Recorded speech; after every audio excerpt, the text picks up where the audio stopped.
Bagai igawan ngeri, bencana banjir besar yang melanda Taman Seri Muda Seksyen 25 Shah Alam masih lagi segar dalam ingatan masyarakat.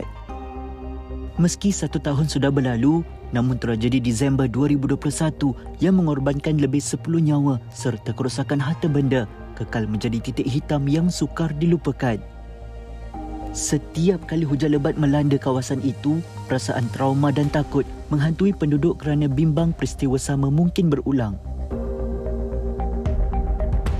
Sehingga ke hari ini, masih ada bangkai kereta terbiar yang belum dibaiki serta kesan banjir yang jelas kelihatan pada dinding rumah.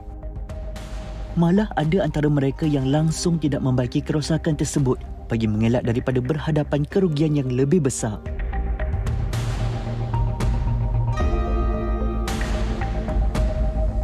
Naramjit Singh 60 tahun, antara mangsa yang teruk terjejas akibat banjir yang melanda di sini.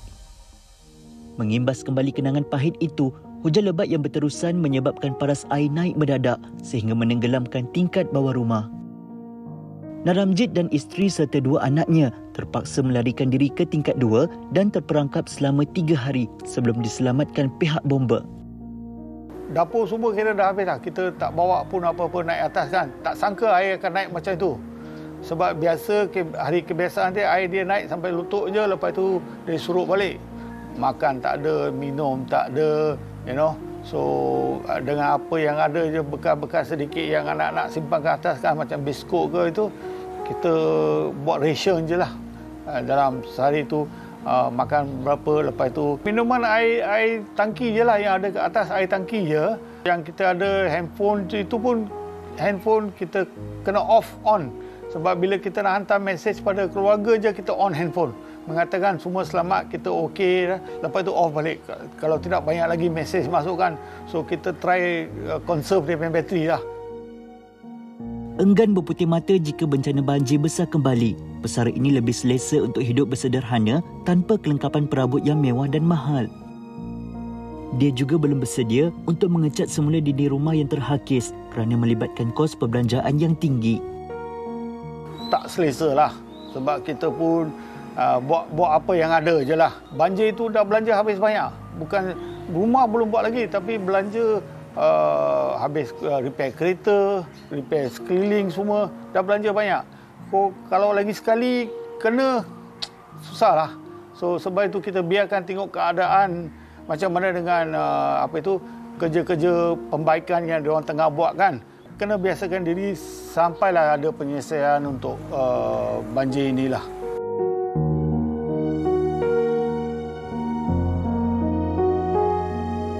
Nasib yang sama turut menimpa seorang pengusaha bengkel, Rahim Sumidin. Bengkel motor miliknya yang sudah beroperasi sejak 2007 terpaksa ditutup sementara akibat ditenggelami limpahan air banjir. Insiden itu merosakkan hampir keseluruhan alat ganti motosikal termasuk perkakas pejabat yang dianggarkan bernilai RM60,000. Lelaki berusia 47 tahun ini terpaksa mengeluarkan modal bagi membeli stok alat ganti baru kerana kebanyakan rosak dan berkarat, oleh itu perlu dibuang.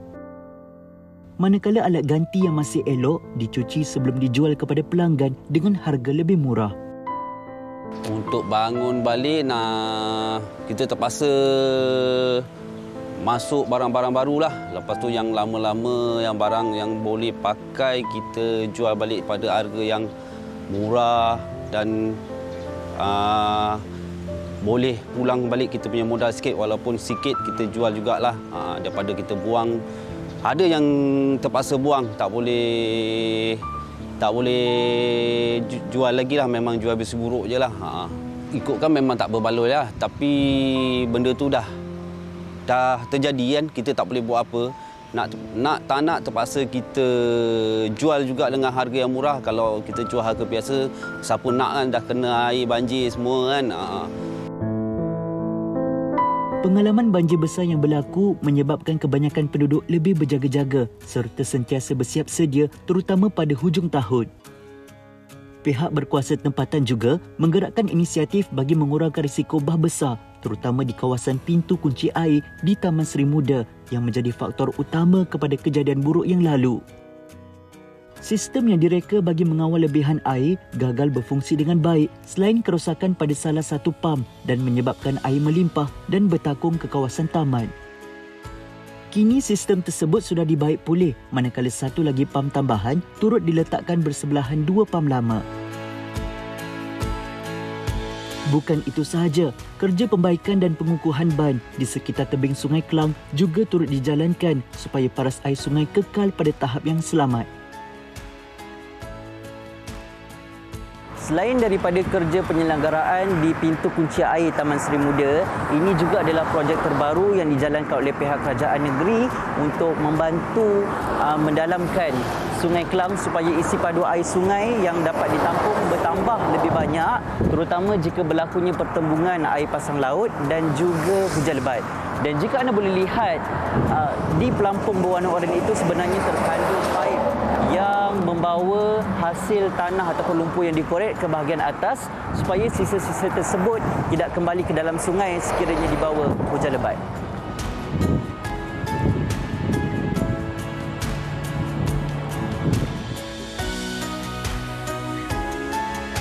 Zainal Hatif Ahmad Tajuddin 55 tahun antara individu yang bertanggungjawab untuk membuat pantauan terhadap segala usaha pihak berwajib dalam menangani isu ini. Sebagai pengerusi Persatuan Penduduk Taman Seri Muda, dia menjalankan tugas tanpa mengharapkan sebarang pengiktirafan. Apa yang penting, solusi serta jalan penyelesaian yang terbaik dapat dilaksanakan supaya tidak melalui episod duka itu buat kali kedua. Risau, rasa takut, rasa fobia, terutama sekali apabila berlakunya hujan lebat berterusan. So selama 2 atau 3 jam, so kita nampak air mula naik. Itu sebenarnya yang agak menakut dan merisaukan saya sehinggalah hari ini. Saya rasa saya terpanggil untuk nak bagikan informasi, nak salurkan informasi kepada penduduk tempat saya ni supaya semua lebih peka dan lebih bersedia. Sekiranya berlakulah air pasang, air naik tinggi, jadi penduduk dalam keadaan siap siaga selalu. Bencana alam seperti bah besar boleh berlaku tanpa diduga. Namun dengan semangat permuafakatan dan kerjasama antara penduduk, sedikit sebanyak menyumbang kepada langkah strategik dan berkesan bagi mencegah banjir demi kebaikan semua pihak.